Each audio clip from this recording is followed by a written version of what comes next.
Hey everyone, this is David. I know you're used to hearing me jump into lesson plans and share what I'm doing right now in my classroom, but this week I wanted to try something different. I'm pulling an episode out of the podcast archives to share an interview I did in 2018. That spring, I interviewed 10 different people to ask them about their experiences with Orff Schulwerk and to help get a better perspective of what Orff Schulwerk is, what it isn't, pedagogy, teaching ideas, what you can expect should you decide to do Orff Levels training, why you should visit a local Orff chapter, and lots more. These interviews were so fun and fascinating, and I wanted to share them again with y'all. Thanks so much for listening. Here's the show.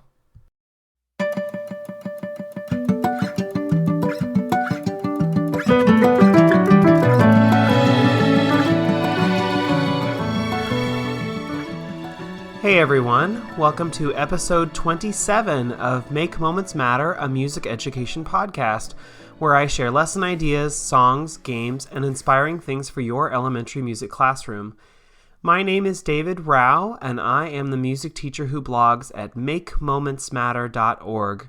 You can also find my ideas on Facebook, Pinterest, Instagram, Twitter, and a variety of other platforms when you search my name or Make Moments Matter. Normally on this podcast, I spend the whole episode sharing teaching tips, lesson ideas, tricks for classroom management, and a whole host of other topics. But for the next few weeks, I'll be doing something a little bit different. In these episodes, I'm taking some time away from the normal routine to conduct a series of interviews with music teachers from around the country. I want to take a little time to really think and talk about Orff Schulwerk, what it is, what it isn't, pedagogy, teaching ideas, what you can expect should you decide to do training or join a local Orff chapter, and more. Maybe you've been to a workshop at a local Orff chapter or have seen a presenter at your state conference who has had training in Orff Schulwerk.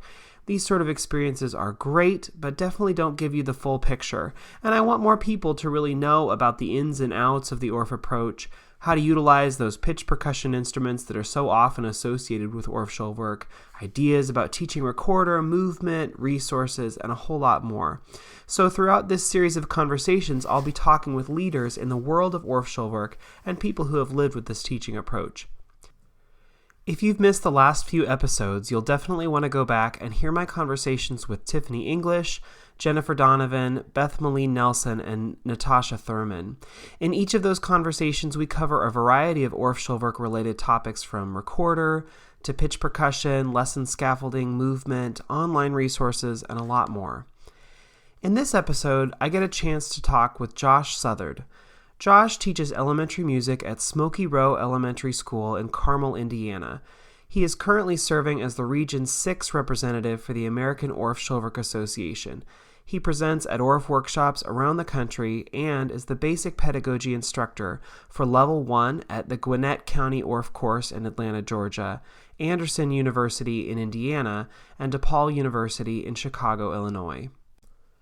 Before I get to my interview with Josh, I wanted to share one truly amazing Orff resource available free for everyone, and that is the wealth of knowledge shared by the music website teachingwithorff.com.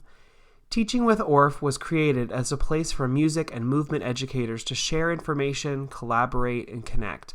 The lessons and articles that are shared from the site are authored by experts in the field, master teachers with high levels of training in Orff Schulwerk, and other disciplines that combine music and movement education.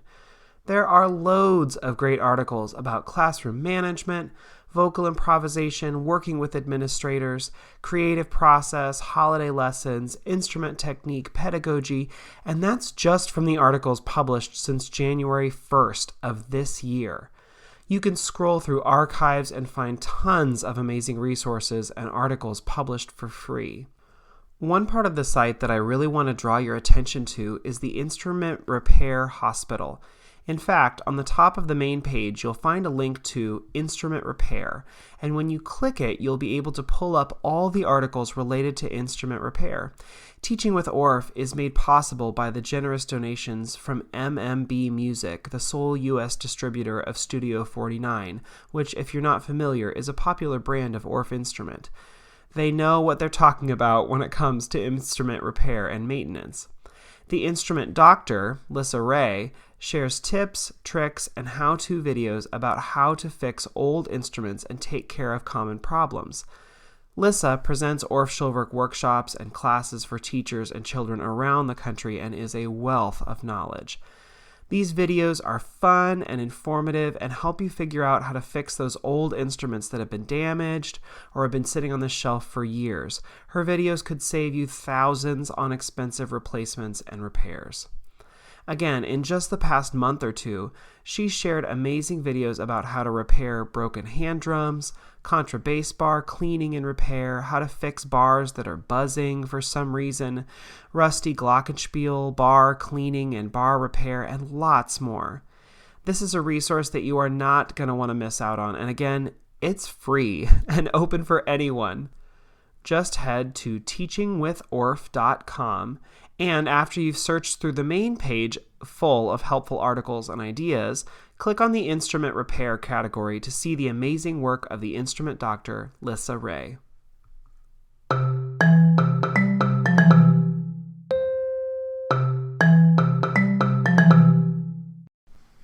Josh Southard has been the music specialist at Smoky Row Elementary School in Carmel, Indiana. Josh holds a master's degree in elementary music with Orff emphasis from Anderson University and has completed all 3 levels of Orff Schulwerk certification as well as Orff curriculum and composition at Anderson University. He served as the president of the Indiana Orff Schulwerk Association, was chair of the American Orff Schulwerk Association Historical Committee, and was recently elected to the National Board of Trustees, where he serves as a region representative. Josh now teaches Level 1 Orff certification courses in Gwinnett County in Atlanta, Georgia, DePaul University in Chicago, and Anderson University in Anderson, Indiana. Josh Southard, thanks so much for taking the time to talk with me today. Thank you very much for having me, David. Yeah. Well, before we get too far in the conversation, could you tell the listeners just a little bit more about yourself, where you teach, and for fun, something cool about where you live? Yeah, so I teach at Smoky Row, like you said, up in Carmel, Indiana. I've lived in Indiana my whole life. I teach kindergarten through 5th grade, and I have an Orff ensemble that meets once a week. And they're a lot of fun. I have 700 students. I teach music. Each class gets 1 time a week for 50 minutes, even kindergarten. And so I get to see everybody once a week, and so that's been great. I used to teach at a kindergarten through 6th grade elementary school and taught band for 4 years before finally coming to Carmel. And Carmel's just a really cool place to teach. The parents are very involved. I'm spoiled rotten when it comes to my classroom instruments, and if I ever need something, 99% of the time it seems like they find a way to get it for me. So I've been very lucky in that sense. So it sounds like a great place to teach. It is. Well, how did you become a part of the Orff community, or what drew you to Orff Schulwerk? I was listening to your podcast with Tiffany and chuckled when she answered this question. Because, when I first started out, I thought maybe I felt like I was the only one that went through this. And then the more, especially Orff people that I meet, the more I realize how common we're all are together. I, of course, entered Butler University and was planning on being a high school marching band director. And quickly went to, I think I just want to do middle school band. And by the time I had hit my junior year, I was feeling burnt out and was really ready to switch majors. And our elementary music methods class required an internship where you had to go to an elementary school once a week for, I think it was an hour is what was required. And, I was dreading it. I didn't want anything to do with elementary, because my thinking of elementary music was a teacher sitting behind a piano and the kids sitting in chairs, and I don't have piano skills. So there was that problem. She'd given us a list of all the teachers in the area that were possibilities. And I went to the first guy on the list because I thought it'd probably be helpful if I went and watched a male. And Dean Minyakis was the number 1 person on the list. And So I arranged it, to go to observe him, and my world changed in the first 10 seconds of being in his classroom. The kids were up and dancing. They were I can't even remember the music, but they were just up and moving and simultaneously imitating whatever he was doing, and they're just all over the room. And I thought, this is cool. And what was supposed to be an hour a week turned into about 2.5 hours twice a week that I was going up to his school. My schedule was really nice to me that year, and I was able to go up, and I like I said, I spent 4 or 5 hours a week there and just soaking up everything, because I quickly realized how far behind I was. It's like, okay, I don't know anything about elementary music, but I do know this is really, really cool. So I ended up doing my internship with Dean, and talked my advisor into letting me student teach with him as well. And so Dean was my intro to the Orff world. Other than being an absolutely brilliant man to begin with, he had finished his levels a few years before I went to him, and he was just, that Orff was his thing as well.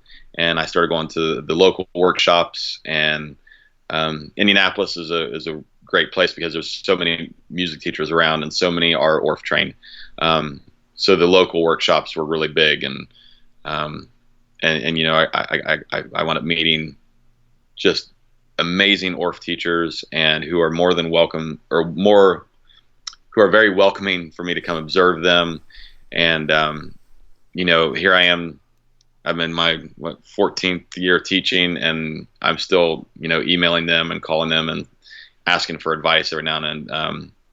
It's just it's an amazing community. So yeah, I went in hook, line, and sinker in 2003, and haven't looked back, and love my job and love what I do. Well, it must be a great Orff community in Indiana, because I know not every university has a master's degree where you can focus on Orff Schulwerk. So that must be sort of special for Anderson. It is, and again, I credit there's several teachers in the area that really were responsible for that. Lisa Sullivan, who she teaches at DePaul as well. She worked in Carmel, and I say worked because she moved to Chicago this year and left me. But she was in Carmel, and she was the one that was really kind of pushing Anderson to get the Orff levels going. And they started off by having levels, and they had a level 1, and then the next year they had a level 1 and a level 2. And then the following year they had a level 1, a level 2, and a level 3. And that was my first year. I think level 1 was when they were running all 3 levels. And the dean and really saw the benefit, and was really supportive of the program. So that's when he and the music faculty there started really looking into a master's program. So it really worked out that by the time I started taking level 3, they had a full-blown master's program going. And it was nice because I could still grandfather in my other 2 levels as part of the course requirements. And they're still running it. I mean, it's a great program, and a lot of people here in Indiana, especially in the Indianapolis area, take advantage of Anderson University. Cool. Yeah. Well, could you give a 2-minute or less description of the Orff Schulwerk approach? No pressure. And I'll go kind of a non-conventional way to answer this question. It's Orff Schulwerk, to me, allows children to enter your room with no fear of being wrong, no fear of messing up, because it is, your room is a place where messing up is part of the learning. And how that works, and one little mistake here might actually lead to a brand new lesson somewhere else based on that. And the kids really, feel safe knowing that in my room. But it's a way to take the kids' ideas. Again, it's let them to build off their own creativity. It lets teachers build off their own creativity. You're not hindered in any way. I can go to a book and find a poem and do 1,000 things with it, anything that I want with it, we can make it an instrument piece, a body percussion piece, an unpitched percussion piece, or just a creative speech piece. I love playing with speech in those ways. Or you can take a song and do a bunch of different things with it. There's just the possibilities in Orff Schulwerk are just endless. It's amazing. I've been to workshops before where it's been 4 hours of doing the same exact song. 4 hours of the same song, but there's 10 different processes to do with it. So Orff Schulwerk, it's about your creativity. It's about the students' creativity. It's about working together as a group of equals. And I say that, yes, we are the teacher leading them, but especially with my older kids, I feel like it's me and them working on something together. I might give a little guidance, but it's coming up with something together that winds up being their own and letting them take ownership over it. Do you think there are any common misconceptions that someone who maybe hasn't trained in Orff thinks about Orff Schulwerk? That we don't sing. I always hear Orff people don't sing, and yeah, I hear that too. And that's not true. And now I'm an instrumentalist. I'm a trombonist, and I will be the first to admit the biggest thing, and I kind of saw this on another question, was what scared you the most of Orff Schulwerk? It was singing. It was I'm not a vocalist, and that was very scary to me. And so I go into level 1, and we sang all day long. So yeah, Orff people, we sing a lot. Even the trombonist, I sing every day with the kids, and my kids are very good singers. It's not my main emphasis. It's, because I am an instrumentalist, but my kids sing very well, and I do stress good singing. And if you've ever been to an Orff conference, some of the best singing you've ever heard in your life. So yeah, Orff people, we sing. Yeah, I hear that too. And I think people maybe, because they think of Orff and they think of the Orff instruments, they're like, oh, it must just be a lot of the instruments. And yeah, we do a lot of that, but you're right. There's a lot of singing because, the Orff mantra is sing, say, dance, play. So, right. It's all involved. And I love how you already said speech. You can do a lot with speech too. So it's not just instruments. Oh, exactly. And even one of the, again, I can look at a piece and say, okay, how am I going to approach this today? And it might be speech, it might be body percussion, but another way is have them sing the melody, have them sing it, because when they go back to an instrument, if you want them to transfer that over, if they have it in their head, they're going to hear something's not right if they're playing the wrong notes on the instrument. So yeah, singing's a huge part in the Schulwerk. So that I hope that misconception kind of fades away in the future. Okay, so I love that we just talked about how Orff is not about the instruments, and now I want to ask you about instruments. So that's all right. Good segue. That's right. So, okay, if I know a lot of people have questions about the instruments, or especially people who maybe are singers and are not instrumentalists, they have questions like, how do you start? What do you do? So if you're going to start students on the instruments, how do you do that? Exploration. I have my kindergartners on barred instruments usually within the first month of school. And it's just, and again, it's simple exploration things. And I got this, I apologize, I can't remember exactly who I got the idea from. I think it was actually from Jane Frazie's Elemental Processes book. It's Elemental Process. It's Jane Frazee, where she talked about setting a bass instrument, like a bass xylophone, up on a chair, and then doing Humpty Dumpty or Jack and Jill, and where you have the kids just kind of come up to the instrument, and you have, the instrument's tilted up, so they're already kind of getting that visual of up and down. And so one of my first lessons that I like to do is Jack and Jill, and I have two students come up, each grabs one mallet, and Jack and Jill went up the hill, to fetch a pail of water. Jack fell down, and Jill came to her and you know, do do do do do, and it's just very, very simple up and down stuff, hickory dickory dock, that it gets the kids on an instrument. And classroom management speaking, you'd think, you know, my first thought when I was getting ready to do this lesson was, okay, I'm going to have, you know, I have 4 bass xylophones, so there's 8 kids, but I have, you know, 25 in class. And, you know, I just kind of create lines, and, you know, you give a kid a mallet and an instrument, and the rest of the class just can't wait. So the management aspect of it was almost non-existent. I didn't have to worry about it because they were just so enthralled in that big xylophone up front. And I do that for the first couple of experiences on the instruments, is that up and down on a chair. And then I moved to having their own instrument. And I tell the way I have my room set up, all the instruments are on the outside walls.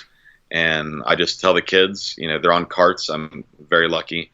They all have those table carts. And I tell them that it's like a car, you know. You got the headlights up front where the mallets are. You got the back of the car. You want to push the car. And little management tools like that. And they push it up to their spot. And a few years ago when I did my apprenticeship, I created out of pool noodles. I just made little like they're 4 inches tall, and they have a little groove cut in them. And if you lift up the mallet side of the instrument, the high side, that piece of wood fits right down in that pool noodle. And so even on the table, you're giving those kids a slight visual of up and down. Mm-hmm. And it's been amazing. Like, I haven't had one issue where I've looked at a kid and he's playing down when he should be playing up, because they have that itty bitty visual in front of them. And I haven't used the pool noodles all of kindergarten. And then by first grade, I don't need to worry about it anymore, because they're just so used to going one direction for up and down. So that's my kindergartners. And from there, first grade, we add a little bit, playing a steady beat, you know, on a bourdoon while they sing a song or say a poem, throwing a little bit of improvisation. For example, we did 1, 2, tie my shoe, 3, 4, shut the door, and they play the steady beat. And I take that back. I was playing the steady beat, and we'd have like the Woods play 1, 2, and then we'd have on a bourdoon, and then we'd have the Metals play tie my shoe anywhere they want. So even in the first grade, you're getting that very basic elemental improvisation, just getting comfortable on instruments, and you just keep building from there until they're in 5th grade, and that's when they amaze you. I mean, the things that my 5th graders are able to do, it's unbelievable most of the time. I can't wrap my head around that these are, you know, 10, 11-year-olds doing this kind of stuff as a 5th grader. So yeah. That's kind of how I started on instruments. It's just getting them comfortable with it. The more comfortable they are, the more willing they are to take chances. Yeah.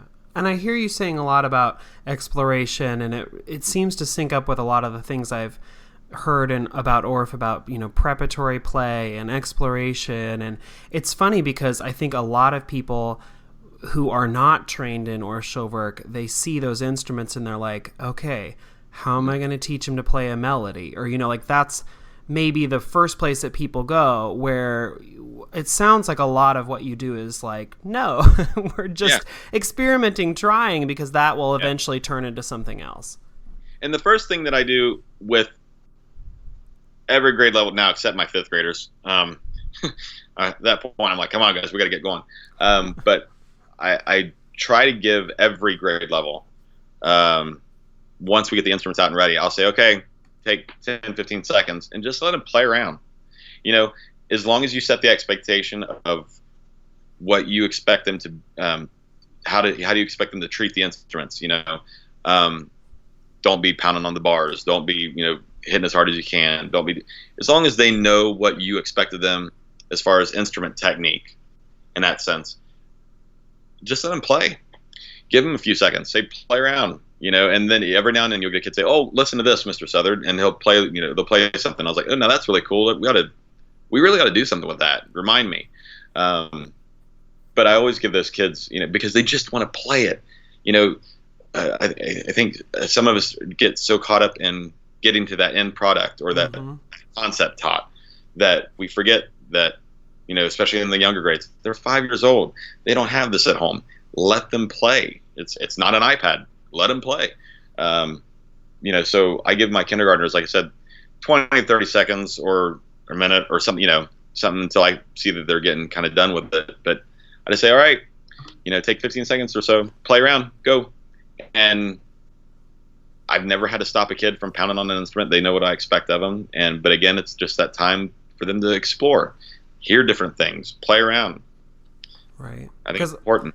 I mean, like when I go to an Orff workshop or when I've gone to my levels, like I walk in and I see the instruments and I get excited, and so I want to be able to do that too. I understand that. But I also know that, there are those students I've taught lessons where it's like we do a little song, and then the one kid gets the one little bing, like that's the only time they play in that arrangement you found online or whatever. And it's like, they need more, Yeah. I'll never forget, and I'll kind of piggyback off what you said about going to levels and wanting to play the instruments. One of the very first things my band director ever said, and I can remember where I was sitting. I remember him looking at us. There was like 7 or 8 trombone and 6th grade trombonists. First day of band, and he raised his hands and all of our instruments go up, and he said to me, that's always my favorite sight, is seeing all those trombones come up on the first day. And it was like, you could just see it in his eyes, like, oh, that's my favorite part, is watching all those trombones come up there in the corner. And I have that same feeling like every first day of school back when the 5th graders come in, because they're always my first class. And it's like, let's get these instruments out and let's do something. And, they put something together in the first day, and it's like, I've missed this summer, Right. So it's a magical. It's just there's something about those instruments, Yeah. Well, and I know before I took training, I didn't know what to do with them. Could you just speak a little bit to like, here you could do this part, or you could do this, or a melody, or an accompaniment, or like, what do you use them for? Yeah.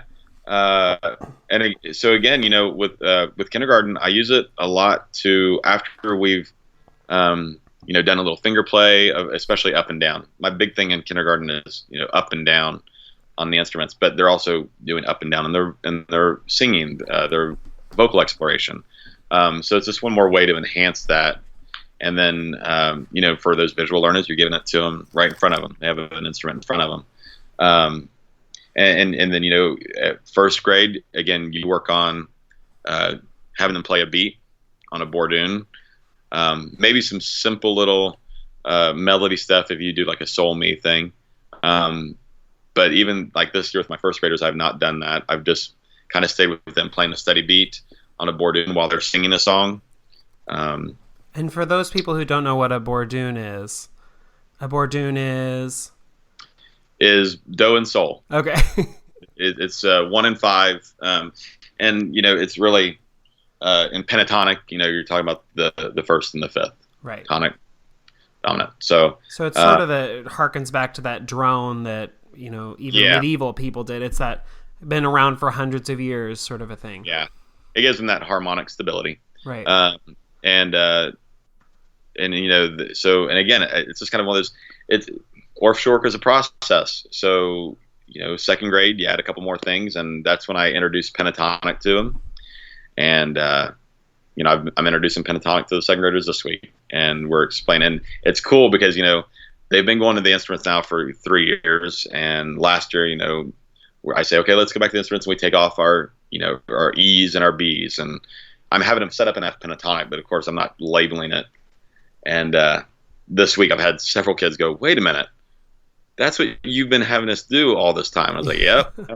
And then, so I just keep building on it. And again, you start very, very simple, and you kind of let the kids dictate what they're ready for.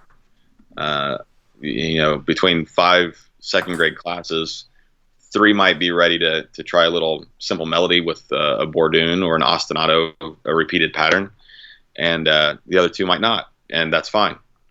I think as music teachers and Orff teachers, we need to be really flexible with that and not try to push the class that's not ready for it and let them kind of, if they need to slow down and spend another week on something, then, we have to be able to do that. Right. Well, so if we're talking about the instruments, I know a lot of people, the big stress is first, like, how do you use it? What do you do? And then the next stress is, how do you manage that? Because the getting the instrument out, or the changing the bars, or how do you teach them to hold the mallets? All the logistics cause some stress. So do you have any tricks or thoughts about the moving around or taking off bars, or something that's worked well for you? Yeah. And again, I'm a stickler when it comes to the instrument technique and the instrument care. I make sure the kids know exactly how much all those instruments costs, because I think that's important. They're not toys. Some of these instruments are thousands of dollars, and we're not getting replacements. So if we break it, it's gone. That's not available for us anymore. So starting in kindergarten. Again, we don't take any bars off in kindergarten. At least I usually don't. But I teach them. Like I said, all my instruments are on tables. They're on like the rolling cart tables, and they all just have all the kindergartners sit there, and I say, okay, so let's say we're driving in our car and it breaks down, out of gas. Okay, so where are you going to push the car from? You push it from the front, from the back, and we had that little discussion. Like I said, I'd make it a whole car thing. But what I've done on my instrument tables is I've labeled them all. I've given them all numbers. And the number on the table has a corresponding number on the wall. So it's kind of like the parking spot. I tell them that the number is the license plate. All of my mallets are standing up. I drilled holes in the end of the mallet on the high side. On the end of the instrument on the high side. So all my mallets are standing up. So those are the headlights. And I say, here's how we push the car. We push it from the back. When we put them back in our parking spot, the headlights are up against the wall. We never push from the side because we can't push a car from the side. It would just tip over. And, the instruments will tip over too. And, this is like a 20-minute conversation I have with the kindergartners. And you do it 5 times a week, and, you're just kind of, got a migraine going by repeating it so much and spending so much time on it. But by the 3rd week that we're on instruments, you're saying, okay, here's step 1, here's step 2, here's step 3, and here's step 4. And they're looking at you like, yeah, we got it, Mr. Southard, we got it. So it's worth it. It's a lot of talking and a lot of explaining and a lot of repetition there, those first couple lessons, but it pays off because you're not going to have to cover that again. For the next 6 years that you have these kids, you're never going to have to cover in depth that much about how to get the instrument back to the spot.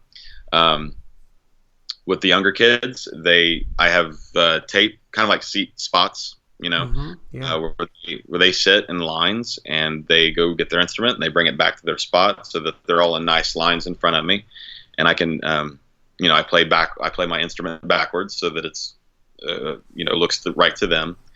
And so that's how we do it in kindergarten, and learning how to get the instruments out and getting them back. And it's a really fun thing to watch 25 kindergartners, basically act like your 5th graders do, and they go back and get the instruments and they bring them out to their spot and they're ready to go.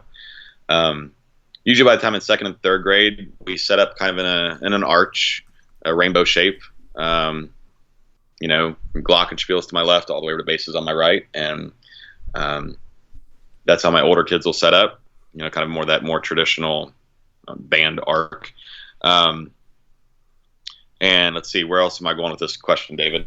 Do you have any tips or like a mallet hold or taking bars off or do anything like that? Thank you. I knew I was forgetting something there. Again, the mallet hold. And I know a lot of mallets are, there's so many different types of mallets, but again, I'm lucky, I'm so lucky where I'm at, and we have, I have all Studio 49 mallets, and those Studio 49s have that brown rigid handle on them. Mm-hmm. You know what I'm talking about there? Yeah. Yeah. And so I just tell the kids, you pinch the top of the brown handle, and then you wrap your hands around to make a fist. And then we kind of turn it horizontal, and I said it kind of looks like a turtle with a long neck, doesn't it? You got the mallet head for the turtle head, and you got that really long neck. And you got a little bitty turtle tail hanging out the back. And So that's kind of, how I teach them to hold the mallets. They pinch the top of the brown handles and wrap your hands around. That's hilarious because I also do the turtle thing, and it's always like, oh no, your turtle doesn't have a tail, or if kid turns their hand over, you're like, your turtle's on his back, he's never gonna get it, so like they like that visual. Yeah, they do, and it's and I just say, show me your turtle tails. So that's and they know exactly what they're doing. And then as far as like taking bars off, the very before like. And again, I'll do it in kindergarten. I'm not saying I've never done it in kindergarten, but I really focus on it in first grade when we start taking bars off. Before we even go back to the instruments, I'll get a bass bar out, and I'll say, now, this is how we take bars off, and I'll say, we use 2 hands at all times. We put both hands on both sides of the bar, and we lift it straight up. And I take and then what I'll do is to show them why, because I feel like you need to explain why. Like, why is he having us go through all these hoops to take a bar off? I bring down like an alto xylophone, and I show them the little rubber peg that holds the bars on, and I show them how it bends. And then what I do is I'll take a pencil and a bar, and I'll put the bar on the pencil and say, now if I lift it straight up, what happens to the pencil? Nothing. It still is a pencil. Mm-hmm. But if I lift it with one hand, and watch what happens, and then it snaps the pencil. And I said, now I can easily go sharpen my pencil and fix it, but I can't easily fix a pen. And that's why we do that. And and then again, it's more repetition. Even with my 5th graders, I'll say, use 2 hands to take off the bars. And even though I can really pretty much trust my 5th graders to be pretty safe with them, but you never know. It's it's there's always that one kid that maybe just moved in this year and not even really thinking, and just wham, and all of a sudden you don't have a peg. Luckily I like woodworking, so I can fix pretty much any of the problems the instruments wind up having. It's just I don't want to fix them. Right. I want my take care of them. So, and again, like I said, I do a big kind of at the end of the year, when it's the last week of school and you kind of need something for them to do. I'll have my older kids, like my 3rd, 4th, 5th graders, we do a little budget project where I give them a list of instruments and of what we have in my room, and then I'll give them a West catalog or a Musica's Elementary catalog and say, go through and see how much money's in this room. And when they come up with those totals, there's a new appreciation for them. I bet. And I also make my kids clean out the instruments twice a year. We take, I spend a couple classes usually before the programs. I have a big winter program and a big spring program. And I'll have the kids, take them off the tables. We take the bars off. I give them polish, wood polish. I give them the oil for the glockenspiels. I give them Clorox wipes for the mallets. And I mean, we go to town. We spend a whole hour cleaning these instruments inside and out to where these things, it's like washing a new car. But again, giving them that, it gives them an appreciation for the instruments, and they take a lot of pride in it. And when they have that pride, it comes back to help in the long run, because they're willing to really take care of the instruments, and I don't know, they take pride in what they do. So, and I bet that's another thing that kids have wanted to do, like, all year, like, let's take all the bars off. Like, yeah. They probably want to try that. So, hey, 2 birds and 1 stone. That's right. Hey, look what's in there. It's disgusting. Look at all those fuzz balls and hairs and everything. But yeah, we take them all off, and I'll go around and with the vacuum cleaner, and we vacuum out the boxes. And some kids go polish off the tables. Some kids polish the bars, and it's they always like leaving. It smells so clean in here. Yeah, it does. So if we're talking about the instruments, you said you have a pretty great setup in your room. But if you were talking to a new teacher who said, like, I'm starting a new building and I have this budget, what would you say your ideal ratio of, like, xylophones to glockenspiels to metallophones or whatever? Yeah. What would you tell someone to buy?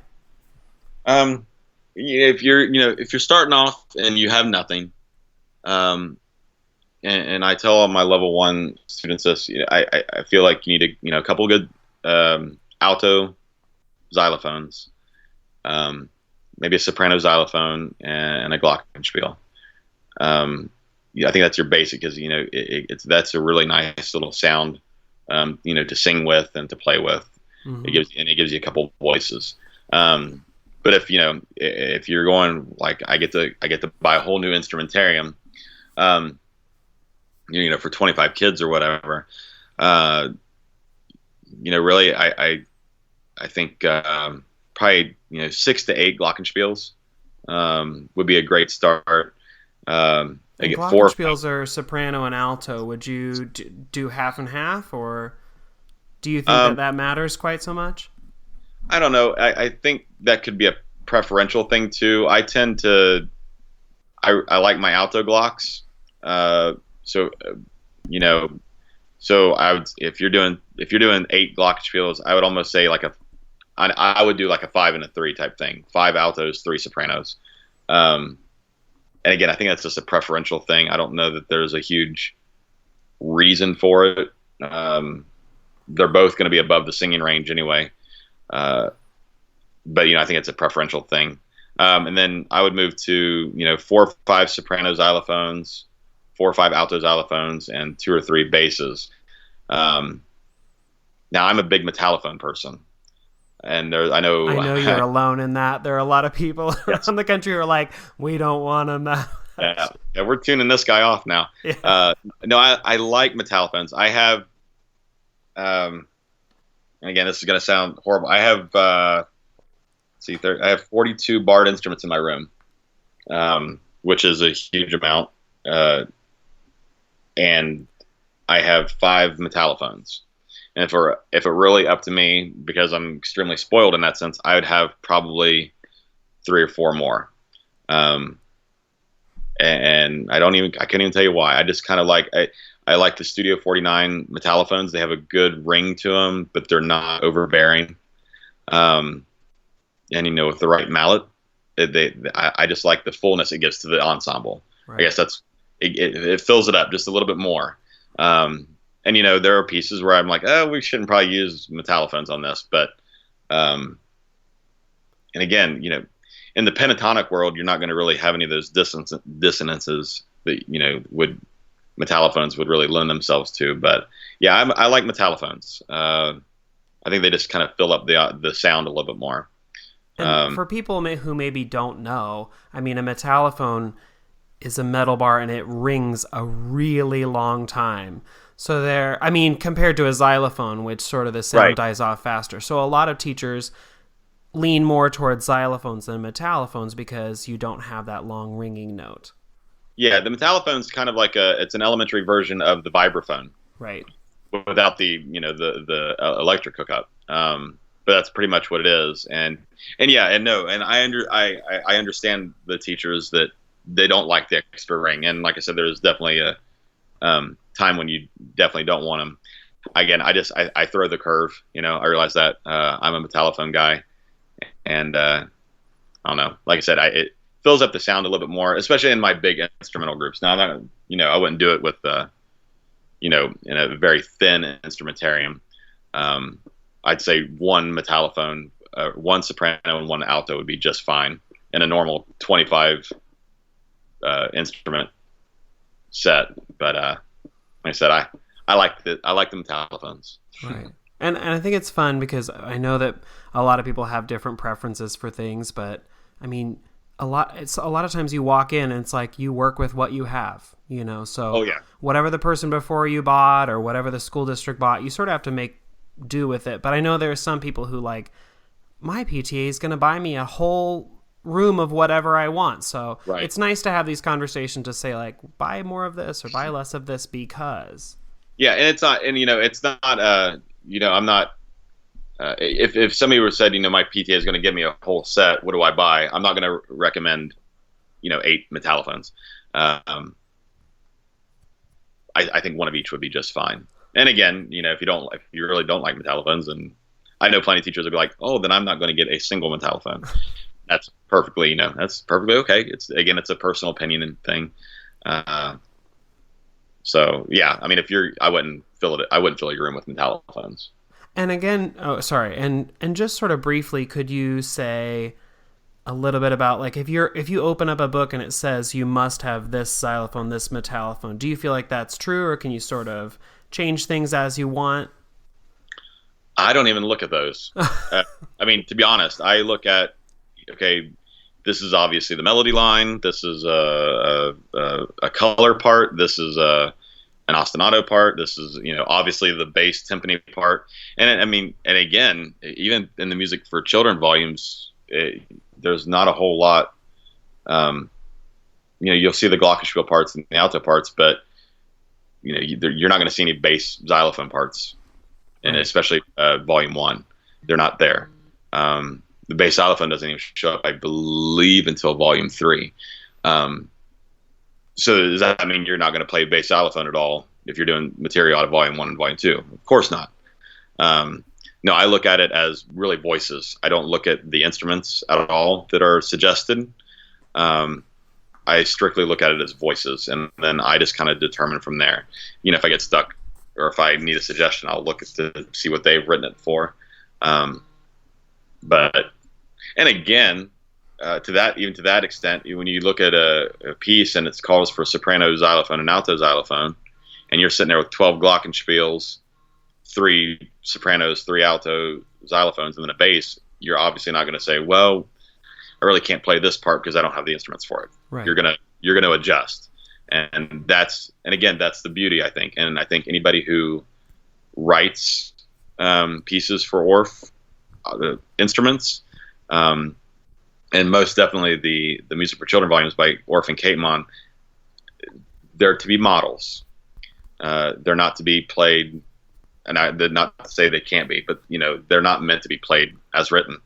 They're suggestions. They're tools, kind of like outlines, and so it's up to you what you want to do with it. Well, Josh, if you could tell music teachers out there one reason they should explore Orff Schulwerk, what would it be? Go in with a clear head, without any preconceptions, and just see where it takes you. Orff Schulwerk is an absolutely amazing, beautiful approach to teaching music, and it definitely. If it wasn't for Orff Schulwerk, I wouldn't. I can tell you right now, I would not be a music teacher. I would not be teaching where I'm at. Probably wouldn't even be a teacher to begin with. But it opened up. Really, it opened up. And this is cliche, I realize, but it opened up that inner child. The need to play, and it allows me to do that. I'm playing with the kids every day, and they're learning at the same time. So if you're just getting the Orff Schulwerk, just kind of going with that kind of that open mind, and see where it takes you. Even the things that may not be uncomfortable at the beginning, like singing for me, or creative movement for me. Those things, it's the same thing I tell the kids. The more you do it, the more comfortable you get at it, and the more comfortable you get, the better you get at it. And it's an amazing way to grow, and Orff allows you to do that. It's just it's a great approach, and I think if anybody were to go to a local chapter, or go to conference, or just go observe an Orff teacher, you'll see a lot of things going on that are truly magical, and that really bring out that hushed wonder. It's not going to be the big glamour. It's not the lights. It's not the I don't know. I don't even know how to say it. It's that magic that happens when a music stops or the game stops and everybody's just quiet for a second, and you can see it in their eyes. So just go in with an open mind, and just let it come in, and be playful, be childlike, and I think you'll see where it takes you. Yeah. So. Well, Josh Southard, I really want to thank you for taking the time to talk with me about your experience with Orff Schulwerk and sharing some of your expertise and insights. This has been a really wonderful conversation. Thank you so much.